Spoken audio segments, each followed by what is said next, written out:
second lesson for our Patreon page, and today I thought I'd do a chart of the moment, Prashna. And what we're going to do, I'm going to use Aries Ascendant, mainly because Aries Ascendant is what is called the natural first house of the zodiac. So you can always read every chart from that. I know it gets very confusing because there's so many different ways of reading charts. But it is, you can read the charts many different ways. But natural zodiac is applicable to every chart, and you can use the significations of the signs very much for literally on every chart. And I'll come to that so you can realize what I mean by that. So basically, this person, on this chart, we have Aries Ascendant. Ashwini is the nakshatra, which is ruled by Ketu. And it's at 3 degrees. So for me, very first thing to see in any chart before reading, I want to see the degrees. I want to make sure. So like if this person's ascendant was 0.30 degrees, I want to make sure that it's actually there are Aries and not Pisces, because there could be Pisces ascendant if they're just like literally a few minutes earlier. So I need to get it right. I need to give the right reading. So absolutely crucial that the time that they give you is correct, because that has such a massive difference for your reading basically. Also, obviously, I look at the ascendant. This person is Aries ascendant, so Mars become very important, Mars being the ruler of the first house. I also like to see and read it from the moon sign as well. And also the other thing is as well, is always, you see it from that viewpoint. But if you were also reading it for a person that's coming to you, it's very important to read it from what is called the Mahadasha ruler. And Mahadasha ruler in this case is using Vimshottari Dasha. Dasha means planetary period. It's Rahu moon. They're in Rahu Dasha at the moment. So it's very, very important to because, and the reason why it is the Mahadasha is Rahu is because moon is placed in Ardra. Ardra is a fixed star ruled by Rahu. And we can see that it's towards the end of Rahu Dasha that this person has been born. So here we are. So basically, we're going to start reading the chart. And I know it's a little bit confusing if you're quite basic. So basically, dashas mean at any one time, one planet has got the most say about your life. And at this point, if this was a person, at this point in as soon as this person is being born, Rahu is very much dealing with their life. And in which case, you will look at Rahu, where Rahu is obviously where moon is, and where Rahu is in relation to moon. So you can see it's 12 houses from moon, because if you count from the moon all the way around the zodiac going back, it will be 12 houses from it. And yeah, so you want to see all of those things, and you want to see the house that moon rules from where it is sitting. So it rules Cancer, and it's in Gemini being there.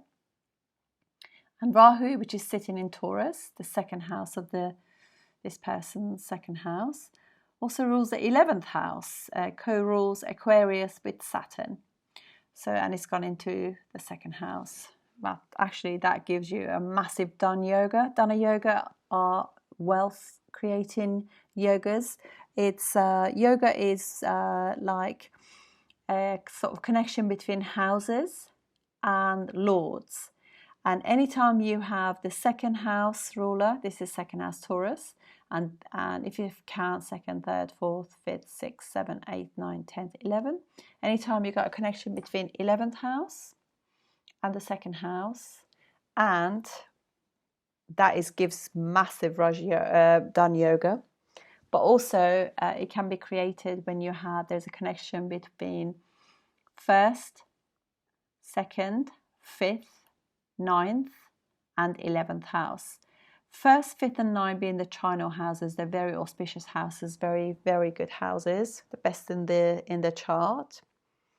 And obviously angular houses are also important, but I mean, in terms of wealth, you always want to look at first, fifth, ninth and their lords. And you also want to look at the second house and 11th house as well. In which case, because Saturn and Rahu both rule Aquarius, both of those planets can have a significance on wealth for this person. Anyway, but let's start. So this person is Aries ascendant and Mars has gone into the 3rd house. Mars is a natural malefic planet. Anytime malefic planets, which are Mars, Saturn, Rahu, Ketu and Sun. Sun is a mild malefic.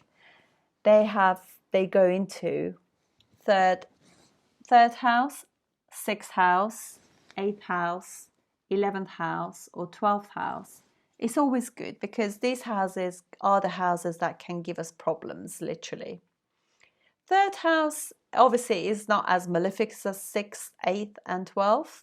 Those are the Dushtan houses, 6th, 8th and 12th, and they can cause obviously debt and divorce and obstacles and loss and death and scandals, etc. And 3rd house is house of efforts and house of desire. Anytime a house is obviously desire-based, it's always going to give us problems, create obstacles for us because we're not really rationally doing things. And generally in Vedic astrology, houses to do with desires, they can be difficult. And 3rd and 11th house, they're both very much to do with desire. So they can take us off our path, if you like. That's the reason why. So, but Mars does quite well because whenever you get like a difficult house and you have a malefic in there, it gives you enough energy to deal with the negativity in that house. So we know that Mars is going to do pretty well in there because also it's house of self-effort. You have to push the energy in, the will to actually create. It's a self-made person, if you like. It is also, we've got to realize that for an Aries ascendant, the best planets for them are actually Moon, which rules their 4th house, and also the Sun, which rules their 5th house.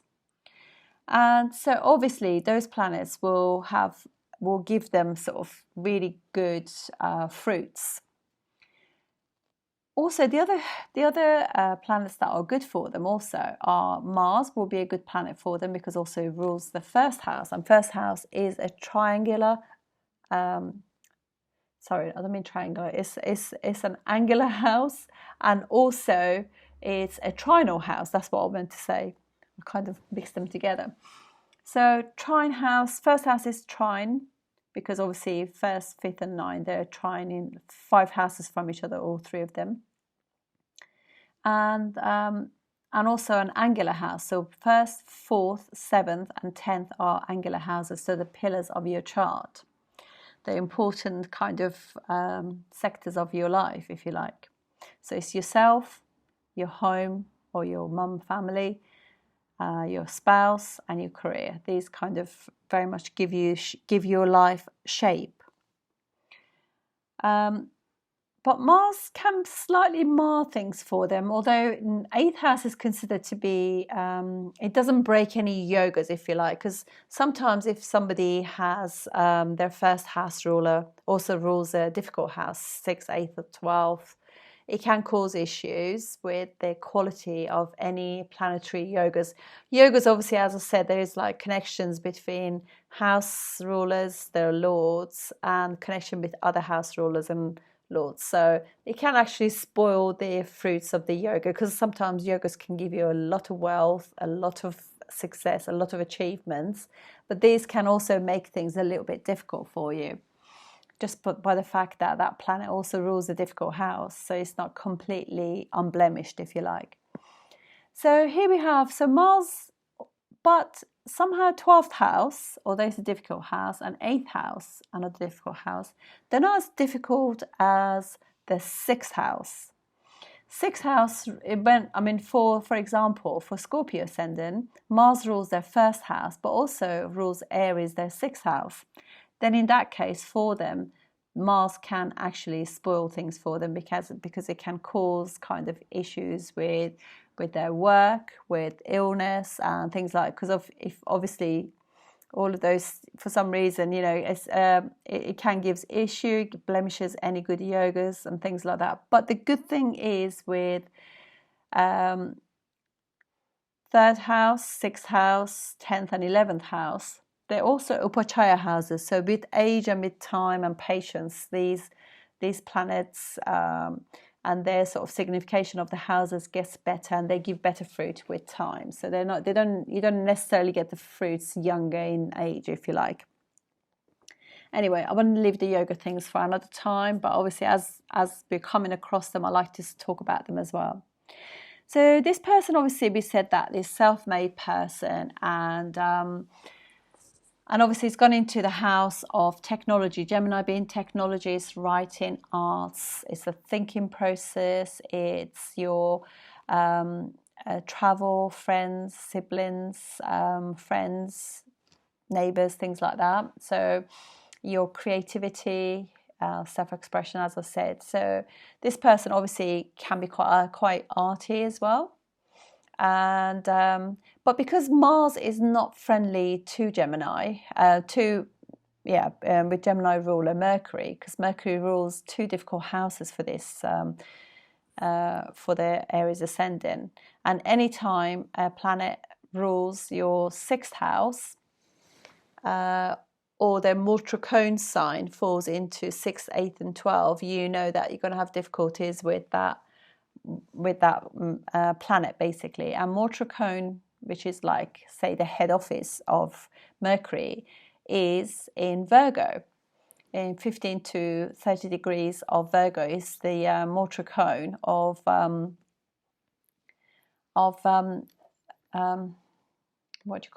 Mercury. So obviously we know that this person, they're not friendly planets towards each other, and actually, if anything, Mercury can cause massive issues for an Aries ascendant. So you know that Aries ascendants are not going to be great with friends, with communication.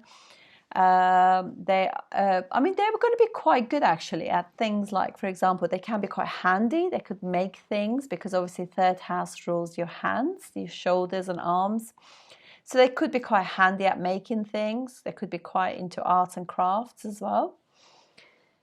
But generally, they could, of course, Mercury is the karaka for friends. So they can have issues with friends there. They could be a little bit sort of bossy with them, a little bit impulsive, and, they could get a bit angry with their friends or siblings or neighbours or colleagues, that kind of thing. And also, it's sitting there in Gemini with Moon. Moon rules their fourth house. And Moon is also not terribly happy in Gemini, because it's not very friendly with Mercury. Mercury is, if you read the texts, in the Shastras, you know that basically Mercury is the child of Chandra or Moon, and there are issues there between them. So, yeah, anytime you get Moon in Mercury sign or Mercury in Moon sign, that person, they overthink things, they worry about things. It causes sort of unrest of the mind a little bit, because Mercury is a very, very busy planet. Because obviously in nature, particularly in Gemini, it's very much multitasking. It's got a lot of balls up in the air. So, and Moon rules the mind, and for the mind to be very peaceful, you need to have calm and quiet, and obviously that's not the nature of Mercury. And also having Mars there creates, because it's an impulsive planet, so you can do things really quickly, so it can also give issues there as well. So so two planets that don't necessarily get on with Mercury sitting in Mercury signs, that could be a bit challenging. And the other thing is as well, so Mars also rules the 8th house, Scorpio. So we know that just by sheer fact that Mars is very fast and impulsive planet, and also it's in an enemy sign, so it's not working as logically as it could. Without thinking, they could actually, because they do things quickly, they can cause their own accidents, being Mars ruling the 8th house. So they could be chopping vegetables or something, they could cut themselves with a knife, or when they're traveling, they could run and then fall, and they can cause their own accidents. So that's an issue with Aries ascendant. Aries ascendant is Aries, or Mars, I should say, the ruler of that Aries. It's kind of neutral with Venus. Venus rules his 2nd house and 7th house, which are both Maraka houses. They can actually cause sickness or death, actually. Sometimes in transit, when our longevity is over, they can cause problems. But I want to get back into things. But I want to say these things. So Maraka means can cause issues of death or accidents. But anyway, so 2nd house is house of resources and money, earning money, saving money, family, values, things like that. And 7th house is relationship, business relationships and things like that. So generally, that Aries ascendant will be attracted, because Libra is ruled, the 2nd and the 7th house of relationships ruled by Venus. They're attracted to somebody who's very Venusian, Libran in nature. So they're attracted to somebody who's beautiful, and also somebody who's got like social grace and diplomacy about them and has harmony with other people. That's the sort of person they want. And because they love their family as well. They're very close to their family. And Venus rules their house of family and family education, early education through family, good food and things like that. So that Aries ascendants, food and family, having everybody over is very important to them. And they also like to have fixed amount of money, because this is the fixed house. So their 2nd house is a fixed house, Taurus. It's a hard working sign as well. They want to work hard to have the money. They want to work hard for their family, for their spouse. And they like to have savings, because they like stability and security when it comes to their finances. And in their 2nd house of Taurus, they have Sun, which is the ruler of their 5th house, Leo. Leo is obviously 5th house of intelligence, children, romance, and things like that. And good karma from previous life has gone into the 2nd house of money, wealth. So obviously, and values as well. So they value their family, they value their children, they value intelligence, and they promote those things in the family, if you like. And Sun is also the significator. Like Mars is the significator of siblings, but Sun is the significator of father and the soul as well. So that their soul will be very happy by doing things to do, because it's gone in Taurus. So things to do with family and good food and spending time with people of value to them is absolutely crucial to their well-being and their soul. And their father as well is the same, likes those sort of things as well. So it gives you a little flavor of their dad as well, in the sense that they want to look after their family. They literally work hard to get things for their family. This person could also have earned money through, or get money through, their family as well. Family wealth comes to them.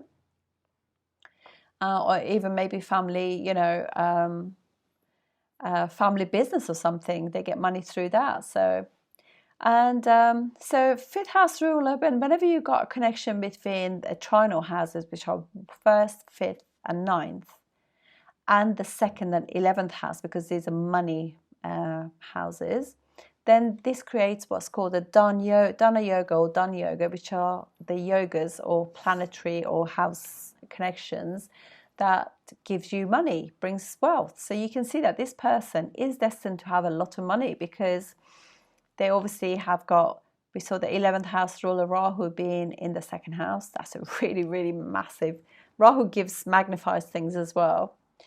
And obviously, that's another 2nd yoga as well, having the 5th house ruler in the 2nd. And also having Venus there, second house ruler, with the fifth house ruler, that is again another form of that Dhan yoga as well. That confirms it again. And Rahu being there, that just, as I said, makes it even bigger than life, really. But by the sheer fact that Mercury is also in Taurus, even though Mercury does really, really well there, because also this house is ruled by Venus, and Mercury and Venus are friendly. But it rules a really difficult house, a sixth house. Sixth house is debt and obstacles. So you can see that in family life, there will be some obstacles. There might be, because Mercury also the ruler of friends, significator of friends. There could be issues with friends, debt through friends as well. Some of these friends could be foreign friends as well. And also, Sun is not very comfortable in Taurus either, because it's not friendly with Venus. They're arch enemies, so that's also, there could be an issue between father and your spouse, or father could be quite egotistical person, create pressure on the family, that kind of thing as well.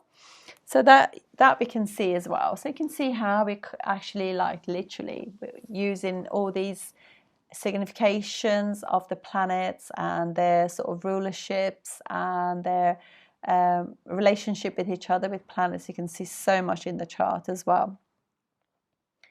And also Sun is in Kritika, which is the a nakshatra that Sun rules. And this can also, it can be quite a difficult nakshatra in the sense that it's quite cutting. It's very good at sort of like cutting things out of one's life which they no longer see relevant, really. So sometimes the father can be quite egotistical, and maybe there'll be issues that they're between spouse or family and father or something like that. And then we have Mercury is also the karaka of language as well as friends. So it could be that this person's spouse, Venus being spouse, could be foreign or could have foreign friends, or the spouse could speak foreign languages, because Mercury is the ruler of third house of speech in the second house of voice. And so either spouse or the person or both could be speaking other languages, many different languages as well, because obviously there are 4 planets there. So, and Venus, Rahu and Mercury, all of them are sitting in Rohini. Rohini is nakshatra ruled by the moon. So it's a beautiful, creative, very artistic nakshatra. So you know that the spouse will be very much into looking good, fashion. They probably, in their home, they'll have beautiful things, nicely decorated, very homely, very friends will be in and out as well. It's a very sociable environment that they create together as a family. And Moon and Mars obviously being in the third house in Gemini, so there's a lot of communication with mom. Sometimes obviously that communication can be difficult as well. And then we have Moon and Mars together. Moon and Mars together gives this combination for property, Chandra Mangala yoga, which is when these 2 planets are either aspecting each other or together.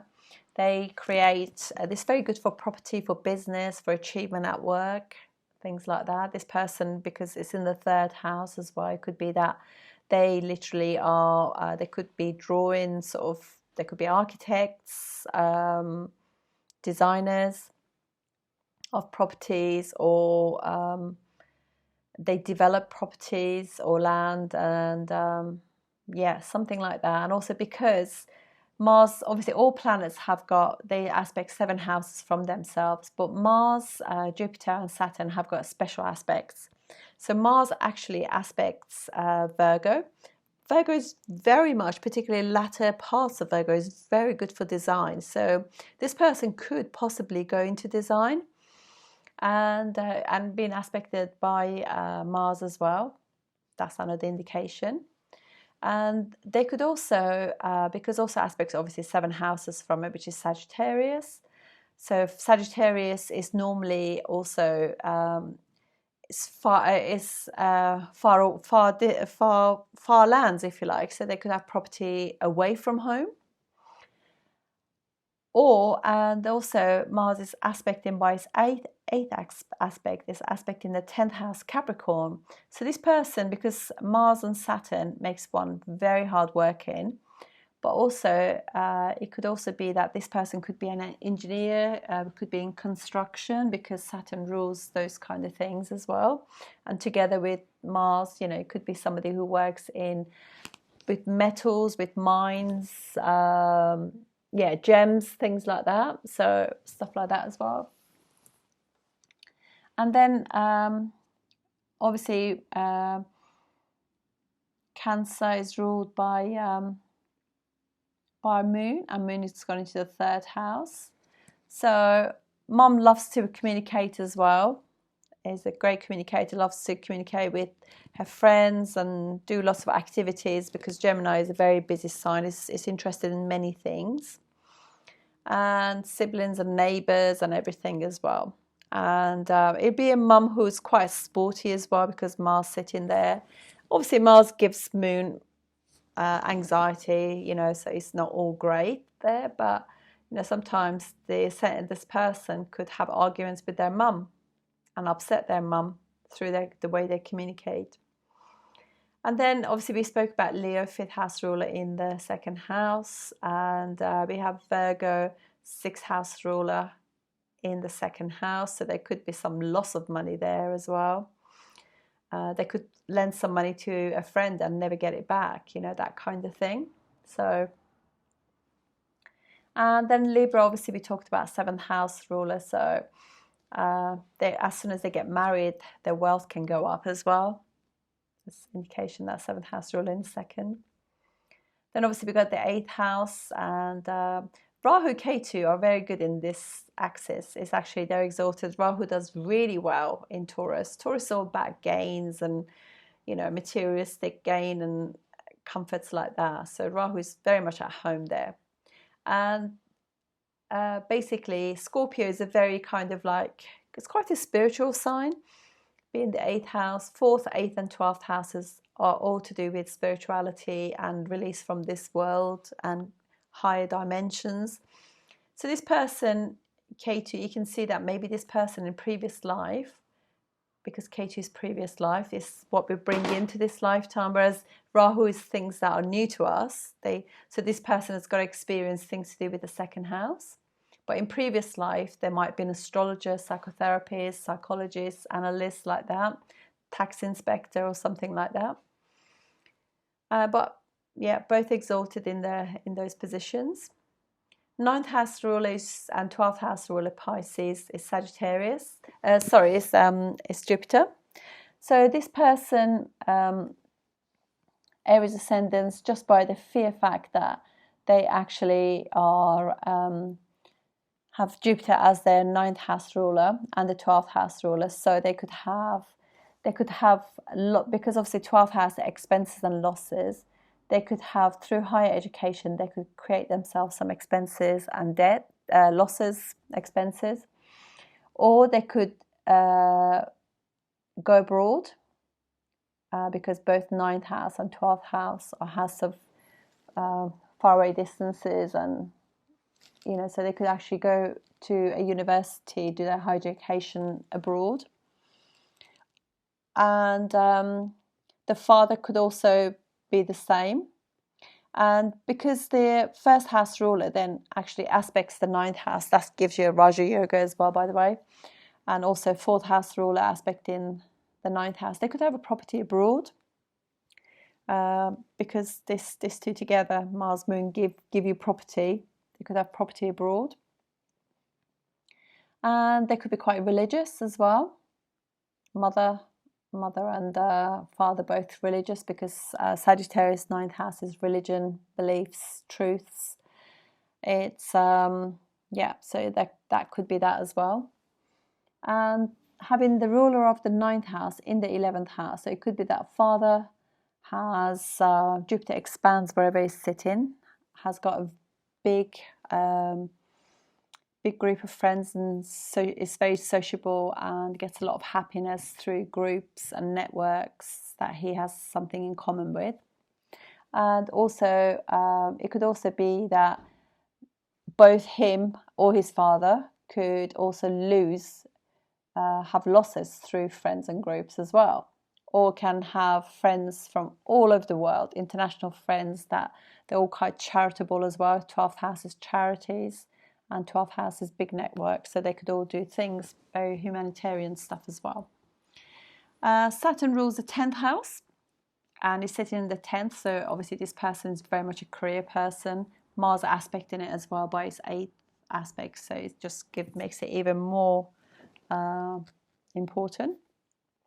But because Capricorn is aspecting Cancer, Cancer is the natural 4th house of the zodiac. So even if this person was not an Aries ascendant, that still, things to do with Cancer can make us feel quite emotional because they make us happy. So there could be a misbalance. There could be an unbalance of, because they could overwork, then family life and happiness can be lost.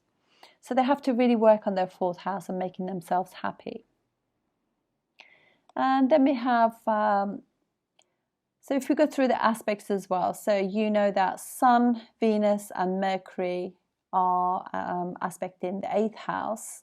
So that kind of really helps the 8th house of in-laws, because Ketu being there, it could be that they marry somebody who has not got any parents, or one of the parents has passed away, or there's no relationship with the in-laws. Having Ketu sitting in the 8th house of family of spouse, 2nd house from the 7th house is a family of spouse. But by the sheer fact that Sun, Venus and Mercury, 2 benefics, actually are aspecting the 8th house, that helps the 8th house. And so yeah, we can see that they could be like it could be a nice relationship with the in-laws if they are living, because Sun, Venus and Mercury have that 7th house away, because all planets aspect 7 houses away. So Moon sitting in Gemini has got as aspects the 9th house. So this person will be very much into learning. 3rd house is about learning and education, and obviously this is higher education. So they are very much like love learning, because Moon, wherever Moon sits, makes you happy. 3rd house of it, learning and all the things to do with the 3rd house. And also aspecting the 9th house, illuminating that as well. So that's important to them as well. And Mars aspecting also, obviously we talked about the aspects, so aspects the 6th house as well. So they will be very good at kind of doing daily routine stuff and look after their health and nutrition, stuff like that, sports. And they also will be very much into having this kind of education will be important to them. They could have a cut in the that education at some point, because obviously Mars also can kind of cut or sort of disturb that a little bit because it's a bit malefic. But generally speaking, this person is into learning and higher learning as well. And Jupiter is the 9th lord aspect in the, by its 5th aspect, 1, 2, 3, 4, 5, is aspecting Mars. So it's making the person quite an educated and cultured person as well. And then also obviously it aspects the 8th house. Saturn is aspecting the 3 houses away from where it's sitting, Capricorn, Aquarius and Pisces. So at work they could be dealing with some foreign companies, charities, large organizations, labs, hospitals or something like that. So they could be constructing things like that, 12th house stuff, or constructing things abroad or foreign people, because 12th house of natural zodiac is Pisces, and it is anyway for this chart. And then also aspects, as we said, the 7th house is from Cancer, so they have to work on, it's not given to them, that happiness. They have to work at it, because obviously Capricorn is very hardworking, and there's a lot of pressure, on that house of excelling. They're really hardworking. And obviously, it does also aspect 10 houses from it, which is 10th house of relationship. So it could be that they meet the spouse at work, or them and spouse have work in the same kind of fields, if you like. And Jupiter, as we said, aspects 5th houses from it, so blesses the 3rd house. So even though, Moon is not in a good position, Mars isn't, and Gemini doesn't work very well for either of two. But because they're getting a really good aspect from 9th house ruler there onto the 3rd house, it just means that blesses everything to do with Moon and Mars and Gemini, helps buff all those issues there. Also, Jupiter from Aquarius aspect in the 5th house of children, so they could probably have quite a lot of children because it's expansive, and blesses them as well, give them intelligence and luck, because Jupiter rules the 9th house of luck. And also aspects Libra as well, which is also the relationship as well, so it blesses that and any business partnerships as well. So this was one of the things that I wanted to talk about, and also just wanted to say also, because Mars is the Karaka for the siblings and is sitting in the 3rd house. Whenever 3rd house is also another Karaka of third house siblings. So whenever the Karaka of something is sitting in the house, in the 3rd house, it's not good. It can give you some issues with the signification of siblings. So it could be that at some point they might have an issue with a younger sibling. But normally I found that with this, it kind of like, it's normally just one big bust of something, and then everything is fine afterwards. You just work at it and it's absolutely fine. But it's normally like that. It's like Jupiter sitting in like, say, 5th house, for example. And Jupiter is a significator of children. So therefore, when it's sitting there, it can actually give you delays in having children, or you could end up having no children, or you could end up having loads of children. So it can be something like that. The same as Venus being in the 7th house. There could be like issues with partners and too much expectations of partners. And you might have to go through some difficult relationships before you find the right person. But I don't think it ever kind of stops you from getting what you're supposed to have, So the natural significators are Jupiter for children, Saturn for work, Sun for the father and the soul, Venus for relationship, Mercury for friends and communication, Mars for siblings and land or property, Moon is significator of mum and happiness. K2 is normally about spirituality, what you know and you brought into this world, skills that you already have. And Rahu is things that you have to explore in your life. And also just wanted to actually say that Jupiter is in Dhanishta. So Dhanishta is also to do, it's a very, very good for gains, actually. It's very successful for business. And because also Jupiter is sitting, 9th house ruler, sitting in the 11th house in Dhanishta, which is a very successful, success-making fixed star, ruled by the Mars, and it's actually aspecting Mars as well. So they could definitely be, they'll have a very large home or deal with big properties, luxury properties, because, Jupiter makes that everything expansive. And Saturn in Shravana, it's through listening to the others, they will actually have success in life as well. Shravana is ruled by the moon, and it gives the person, good skills of actually being quite supportive of others by sheer listening to them. So that's it, folks, for this one. And I look forward to speaking to you very soon. Thank you.